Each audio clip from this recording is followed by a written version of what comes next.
धनबाद के बरवा अड्डा बाजार समिति के कारोबारी श्याम भीम सरिया पर हमला, छिनतई और फायरिंग की घटना के विरोध में कारोबारियों ने बाजार समिति की दुकानों को बंद रखकर धरना प्रदर्शन और आंदोलन किया है।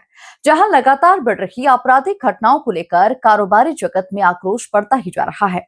आपको बता दें कि इसी कड़ी में बाजार समिति परिसर में व्यवसायियों के चल रहे आंदोलन में धनबाद सांसद ढुलू महतो भी पहुंचे और पुलिस प्रशासन पर जमकर निशाना साधा।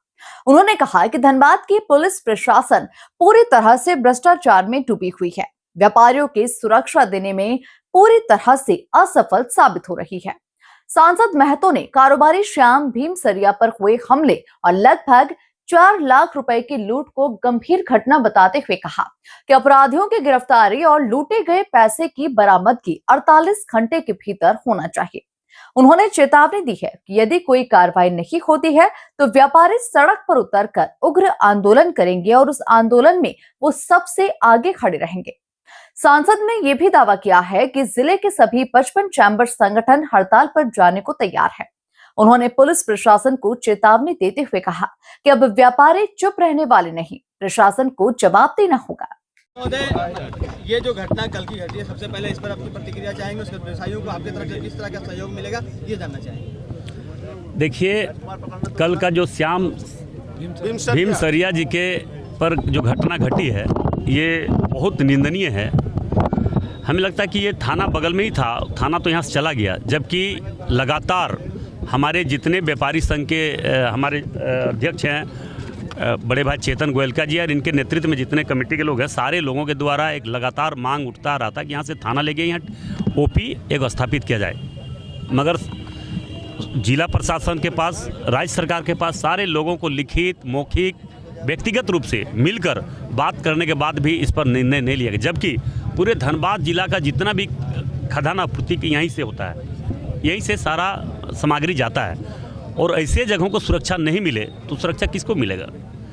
जो थाना हट गया, कल का घटना हम घोर निंदा करते हुए जिला प्रशासन को हम कहना चाहेंगे कि जो 48 घंटा का समय दिया है, इस पर अति शीघ्र कार्रवाई करते हुए उसे क्रिमिनल को तुरंत पकड़ा जाए और कड़ी से कड़ी सजा दे ताकि आने वाला समय और ना हो। अगर सरकार में हिम्मत है तो यूपी मॉडल अपनाए, एक भी क्राइम नहीं होगा। मैं विश्वास के साथ कह रहा हूँ, बड़े बड़े अपराधी को छोड़ के वहाँ से भागना पड़ा और सारे अपराधी अभी यहाँ पे शरण लिए हुए झारखंड में शरण लेने का कारण क्या है? यहाँ पे प्रशासन का कोई खौफ नहीं है, सरकार का कोई खौफ नहीं है। जिनको गोली मारना है, जिनको धमकी देना है, जिनसे रंगदारी लेना है, कोई मतलब नहीं है। सिर्फ अभी वर्तमान में पैसा कमाना मकसद है प्रशासन का। इसलिए हम कहना चाहेंगे कि अति शीघ्र इस पर कार्रवाई करें, अन्यथा रोड पर भी उतरना पड़े तो रोड पर उतरेंगे, मगर इस मामला को केंद्र सरकार तक भी हम पहुंचाने का काम करेंगे, क्योंकि ये सच्चाई एक पहली घटना नहीं है। ये घटना तो हमारे व्यापारियों पर कृषि बाजार के अंदर में पहली घटना है, मगर धनबाद में तो आप आए दिन देखते होंगे रंगदारी मांगना, फोन करना, धमकी देना, व्यापारियों को उठा लेना। व्यापारियों को प्रशासन से उठाता है और पैसा रिकवरी करता है, तो 10-10 करोड़, 20-20 करोड़, इस तरह का स्थिति बना हुआ है। और आजकल तो अपराधी लोग भी प्रवचन देने लगे हैं यहाँ के लोग को सुरक्षा के लिए। आप सोच सकते हैं, वैसे लोग को प्रवचन देना मैंने प्रशासन का सहयोग मिलना। इसलिए मैं जिला प्रशासन को कहना चाहेंगे कि अति शीघ्र इसका गिरफ्तारी हो और ये गिरफ्तारी हो उसके बाद कानून व्यवस्था कैसे दुरुस्त हो। धनबाद में किसी व्यापारी को धमकी न मिले, किसी से रंगदारी नहीं वसूली जाए, चाहे कोई व्यापारी छोट हीरा का हो या खीरा का हो, चाहे जमीन का हो, किसी का हो, उसको धमकी नहीं मिलना चाहिए।